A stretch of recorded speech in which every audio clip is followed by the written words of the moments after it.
तो हमारे आका हजरत मोहम्मद सल्लल्लाहु अलैहि वसल्लम भी इस पहाड़ से बहुत ही मोहब्बत फरमाया करते थे। तो इस पहाड़ की जो लंबाई है 8 से 9 किलोमीटर ये लंबा पहाड़ है, 2.5 से 3 किलोमीटर ये चौड़ा पहाड़ है और 320 मीटर से ऊपर इसकी ऊंचाई बनती है। अगर इसका फिजाई मुआयना किया जाए तो इस पहाड़ के ऊपर जो है मोहम्मद लिखा हुआ है। इस पहाड़ की ये शान है और ये पहाड़ हमारे आका के साथ बहुत ही मोहब्बत रखने वाला ये पहाड़ है। तो मौलवी अकरम ये वो शान वाला पहाड़, बहुत ही मोहब्बत रखने वाला ये पहाड़ है। तो मौलवी अकरम अभी हम जो सैयदना अमीर हमजा के मज़ार पे पहुंच चुके हैं। तो जिस जगह पे गाड़ी खड़ी करेंगे वापसी आपने उसी जगह पे आना है। बड़ा मैदान है, जालियां लगी हुई हैं, आपने वहां जाकर शोहदा को सलाम पेश करना है और दुआ करके वापस आनी है। यहाँ नफल पढ़ने होते और जो हज साहबान नहीं चल सकते वो यहाँ गाड़ी में बैठकर भी सलाम पेश कर सकते हैं, क्योंकि नमाज का टाइम भी बिल्कुल करीब होने वाला है। यहाँ जो है 15 मिनट का टाइम होगा, उसके बाद जो है गाड़ी रवाना हो जाएगी। फिर ये नहीं कहना कि हमारा कोई साथी रह गया है, क्योंकि 1-2 आदमी की वजह से हम पूरी गाड़ी की नमाज नहीं छुड़वा सकते। तो कोशिश करें कि आपने जाना है, वहां जाकर शोहदा को सलाम पेश करना है, दुआ करके वापस आनी है। ये आपको इम्तिहान की तरफ से देखिए, ये जो जालियां लगी हुई है, तो आपने इसी जगह जाकर शोहदा को सलाम पेश करना है, दुआ करके वापस आनी है।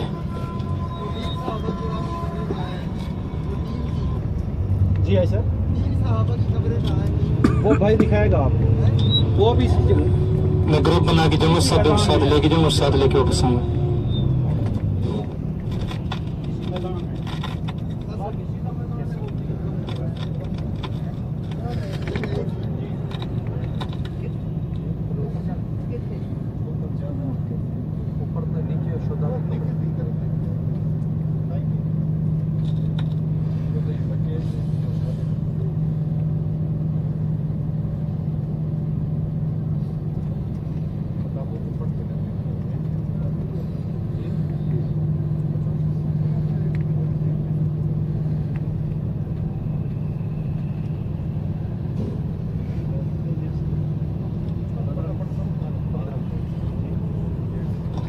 मिनट का आपको यहाँ पर स्टे दे रहे हैं, 15 मिनट के। सब ने टाइम की पाबंदी कीजिए, इंशाल्लाह ज़ोहर की नमाज हरम पाक में अदा करें।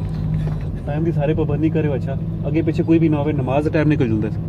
ये नहीं डरते होते ही खा रहे हैं, बहरा होना गाड़ी में चले जाते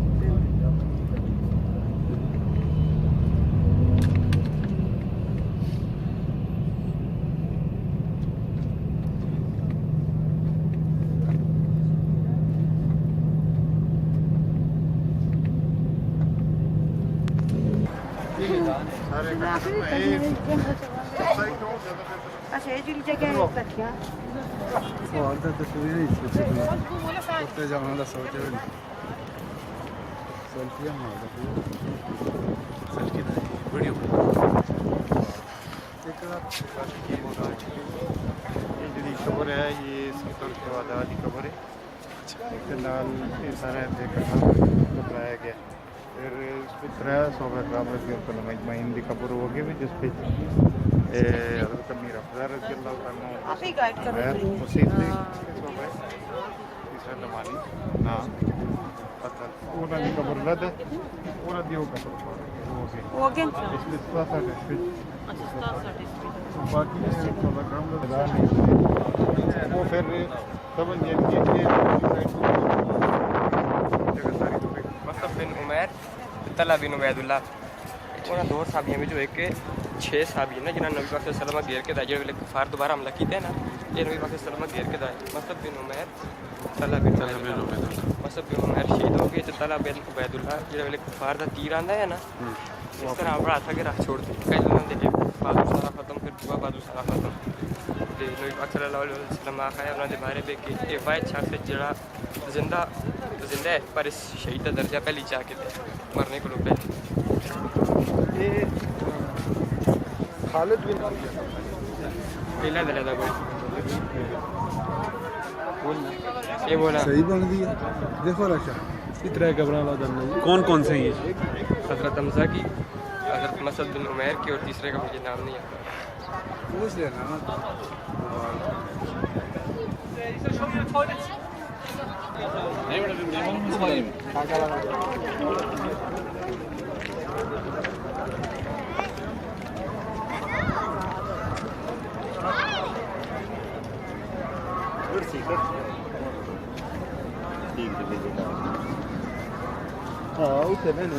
उतरे थे हैं हैं ज़्यादा उतरने चलो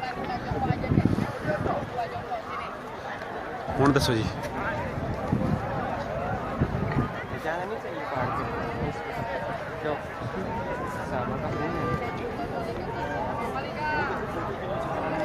बल्कि इस पहाड़ पे तो नहीं है वो तो नीचे आ गए थे मैदान में आ गए थे ਉਹ ਬਸ ਇਹ ਆਪਣਾ ਟਾਈਮ ਬਚਾਉਣੇ ਵਾਸਤੇ ਇਸ ਤਰ੍ਹਾਂ ਨਾਲ ਨਾ ਜੀ ਕਿ ਇਹ ਜੰਗ ਜਿਹੜੀ ਹੈ ਉਹ ਇਸ ਮੈਦਾਨ ਦੇ ਵਿੱਚ ਹੀ ਇਸ ਜਗ੍ਹਾ ਉੱਤੇ ਠੀਕ ਹੈ ਜੀ ਇਹ ਜਿਹੜੇ ਸਾਰਾ ਪਲੇਨ ਏਰੀਆ ਹੁਣ ਬਿਲਡਿੰਗਾਂ ਬਣ ਗਈਆਂ ਇਹ ਜਿਹੜੇ ਉਸ ਵਕਤ ਹਾਲਤ ਵਿੱਚ ਮੌਜੂਦ ਹੈ ਉਹ ਮੁਸਲਮਾਨ ਨਹੀਂ ਹੋਏ ਉਹ ਜਿਹੜੇ ਇਹ ਜੰਗਲਾਤ ਇਹ ਹਨ ਨਖਲਿਸਤਾਨ ਬਾਗਾਤ ਵਗੈਰਾ ਉਹ ਆਪਣੀ ਫੌਜ ਨਾਲ ਉੱਥੇ ਇਹ ਕੁਝ ਅੱਧਾ ਪੋਰਸ਼ਨ ਇੱਧਰ ਰਿਹਾ ਖਿਲਾਰੇ ਦੇ ਕਿ ਇਹ ਪਿੱਛੇ ਇੱਕ ਨਾਲਾ ਜਾਂਦਾ ਇਹ ਪੁਲ ਨਹੀਂ ਬਣਿਆ ਇਸ ਤਰ੍ਹਾਂ ਨਾਲਾ ਆਉਂਦਾ ਕਿ ਇਸ ਸਾਈਡ ਤੋਂ ਆਣ ਕੇ ਪਿੱਛੇ ਹਮਲਾ ਕਰ ਸਕਦਾ ਇਹ ਜਿਸ ਵੇਲੇ ਸਮਝ ਫਤਹ ਹੋ ਗਈ ਹੈ ਤਲੇ ਆ ਗਏ ਉਹ ਉੱਥੋਂ ਆਏ ਇਸ ਨਾਲੇ ਦੇ ਜ਼ਰੀਏ ਆਣ ਕੇ ਪਿੱਛੋਂ ਆਣ ਕੇ ਅਟੈਕ ਕਰ ਸਕਿਆ ਮੁਸਲਮਾਨਾਂ ਇਹ ਤਦ ਤੱਕ ਤਲੇ ਆ ਗਏ ਕਿ ਮਤਲਬ ਓਪੀ ਪੁਆਇੰਟ ਹੈ ਨਾ ਇੱਥੋਂ ਸਾਰੀ ਜਗ੍ਹਾ ਨਜ਼ਰ ਆਉਂਦੀ ਹੈ ਅਗਰ ਉੱਥੇ ਬਸ ਅੱਲਾ ਦਾ ਹੁਕਮ ਦੀ ਗੱਲ ਹੈ ਇੱਥੋਂ ਫਿਰ ਇਹ ਉਹਨਾਂ ਅਟੈਕ ਕਰ ਸਕਦੇ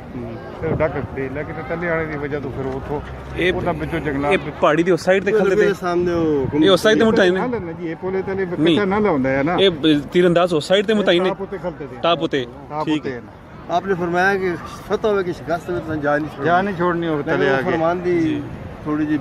न मनने ना ਦੁਬਾਰਾ ਮਤਲਬ ਦੁਬਾਰਾ ਅਟੈਕ ਰੀਅਟੈਕ ਕਿਧਰੋਂ ਹੋਇਆ ਹਾਂ ਉਹ ਜਿਹੜੇ ਬਾਗਾਤ ਹਨ ਖਜੂਰਾਂ ਦੇ ਨੇ ਜੀ। ਇਹਨਾਂ ਵਿੱਚ ਪਿੱਛੇ ਉਹ ਛੱਪੇ ਤੇ ਇਹ ਬਾਗਾਤ ਨੇ ਹਾਂ ਇਹਨਾਂ ਵਿੱਚੋਂ ਫਿਰ ਉਹ ਨਿਕਲੇ ਨੇ ਇਸ ਨਾਲੇ ਦੇ ਥਰੂ ਇਹ ਤਰੇ ਨਾਲੇ ਹੁਣ ਸਾਰਾ ਕੁ ਪੱਕ ਹੋ ਗਿਆ ਕੱਚਾ ਹੁੰਦਾ ਹੈ ਠੀਕ ਤੋਂ ਆਣ ਕੇ ਦੁਬਾਰਾ ਆਣ ਕੇ ਮੁਸਲਮਾਨਾਂ ਦੇ ਇੱਥੇ ਅਟੈਕ ਕਰ ਸਕਦੇ ਆ ਜਿਹੜਾ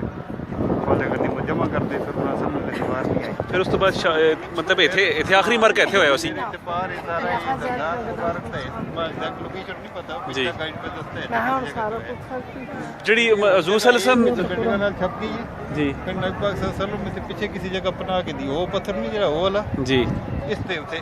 ਨਬੀ ਪਾਕ ਤੇ ਸੱਲੱਲਾਹੁ ਅਲੈहि वसल्लम ਪਨਾਹ ਕੇ ਦੀ ਇਸ ਤੇ ਪਿੱਛੇ ਮਦੀਨਾ ਆ ਜੁਲਦਾ ਹੈ ਮਦੀਨਾ ਦਾ ਰਸਤਾ ਇਧਰੋਂ ਜੁਲਦਾ ਹੀ ਹੈ ਇਸ ਪਿੱਛੇ ਜੁਲਦਾ ਹੈ यही है ਮਦੀਨਾ ਨਾ ਨਾ ਮਦੀਨਾ ਇਹ ਨਹੀਂ ਨਾ ਇਹ ਤਾਂ ਪਲੇਨ ਉੱਤੇ ਕਿਸੇ ਜਗ੍ਹਾ ਤੇ मदीना है वो मक्का है तुसी ਇਹ ਹੁਣ ਮਦੀਨਾ ਵੇ ਨਾ ਪਹਿਲੇ ਮਦੀਨਾ ਨਹੀਂ ਹੈ ਇਹ ਫੈਲਿਆ ਨਾ ਹੁਣ ਫੈਲ ਗਿਆ ਬਸ ਇਹ ਉਹ ਜਿਹੜੀ ਉਹ ਪਹਾੜੀ ਵਾਲੀ ਜਗ੍ਹਾ ਹੈ ਨਾ ਜੀ ਉਹ ਸਾਹਮਣੇ ਜੀ, ਉੱਥੇ ਜੀ। ਨਬੀ ਪਾਕ ਸੱਲੱਲਾਹੁ ਅਲੈहि वसल्लम ਜੁਲ ਕੇ ਤੇ ਉਹ ਗਿਆ ਪਨਾਹ ਕੇ ਦੀ ਹੈ ਉੱਥੇ ਆਰਾਮ ਕੀਤਾ ਹੈ